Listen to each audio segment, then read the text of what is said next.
On commencera notre périple à partir de Cancale et on longera les côtes de la Manche en passant par Dinard, où on jettera un œil sur ce grand bassin naturel.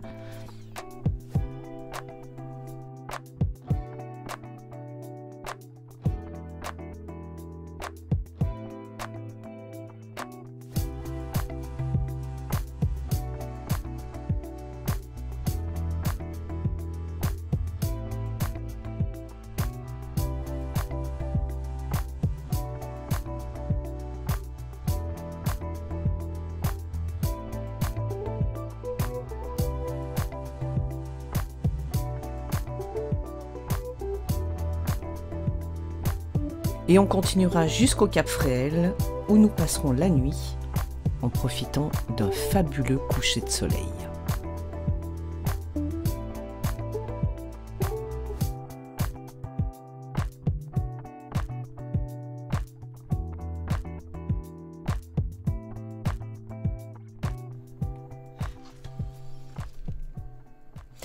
Ce que vous voyez par le petit trou, eh bien, c'est le fort La Latte. Et c'est pas pour rien que c'est le fort le plus visité de Bretagne. Il est d'abord appelé château de la Roche-Goyon. Il a été édifié au XIVe siècle par, du même nom, Étienne Goyon. Vauban le transformant en fort de défense côtière entre 1690 et 1715. Le fort de La Latte est classé au monument historique depuis 1925. Et depuis 1931, il est restauré et entretenu par la même famille, Jouan des Langrets, qui ont su conserver tous ses attributs.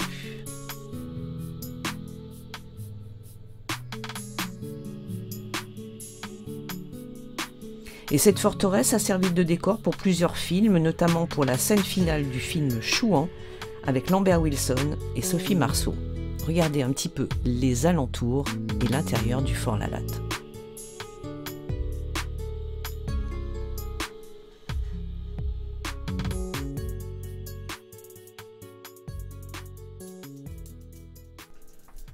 On continue notre route à travers de magnifiques villages typiques jusqu'à la côte de Granit Rose et on en profitera pour flâner sur les plages, contempler les rochers et les falaises.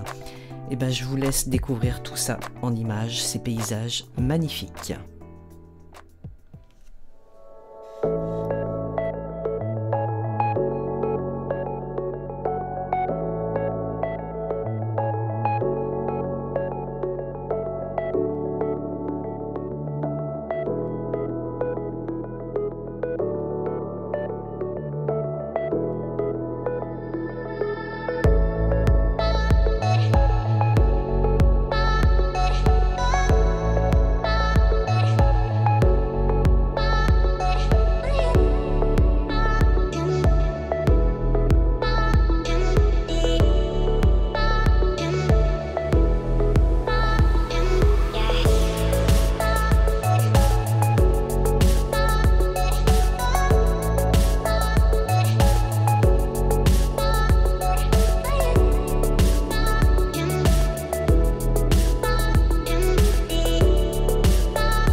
Alors j'avoue que j'étais curieuse de voir cet étrange monticule de pierre qu'on voyait sur les photos. Le cairn de Barnenez est un monument mégalithique exceptionnel, érigé il y a plus de 6000 ans.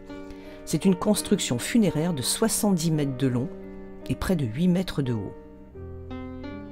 Il comporte 11 chambres funéraires à couloirs engloutis dans la masse de pierres sèches, mais vous ne pouvez passer que dans un seul couloir.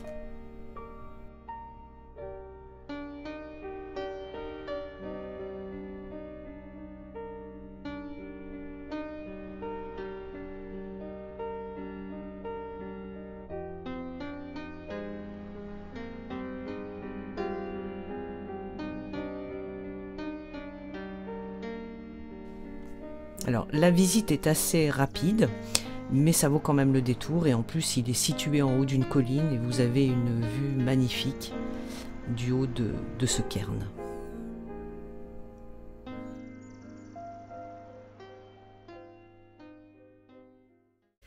Les amis, on s'est trouvé un petit spot. Hein. Ah oui. C'est pas piqué des verres. Hein. Regardez ça un petit peu. Où on est. Un camping-car des mers, il dit. Voilà. Sympa, hein?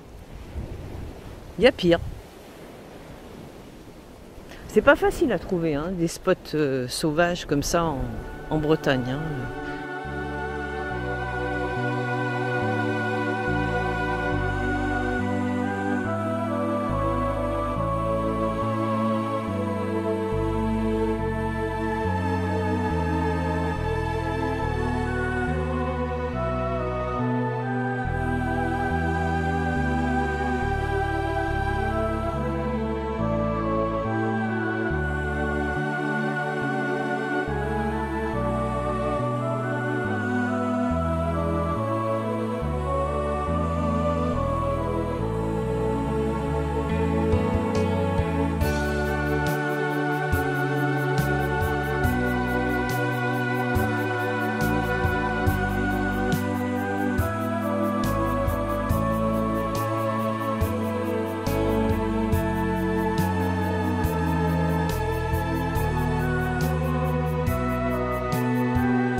Et le lendemain matin, nous reprenons la route sous la pluie, mais vous savez qu'en Bretagne, la pluie ne tombe que sur les cons, avec quand même quelques éclaircies dans la journée, pour arriver ensuite en haut d'une falaise et visiter le village de Ménéam.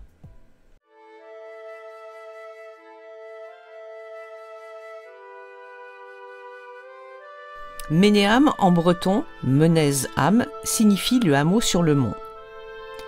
Dès 1792, les premiers habitants de Ménéam étaient des douaniers. Ils s'installèrent ensuite avec leur famille jusqu'en 1860, avant de laisser leur place aux paysans, pêcheurs et goémoniers.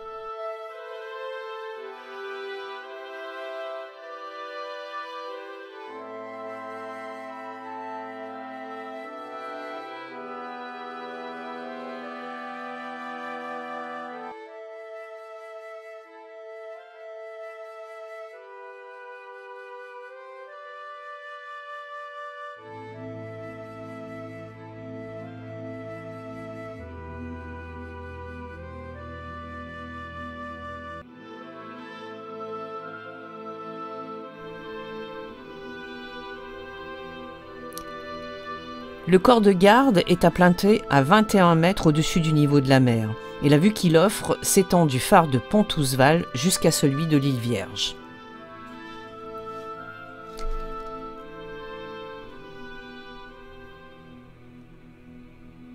Ce village a survécu après la Seconde Guerre mondiale, mais peu à peu, le village de Ménéam se dépeuple. Le bistrot du village ferme en 1977 et le dernier habitant quitte le village en 2001.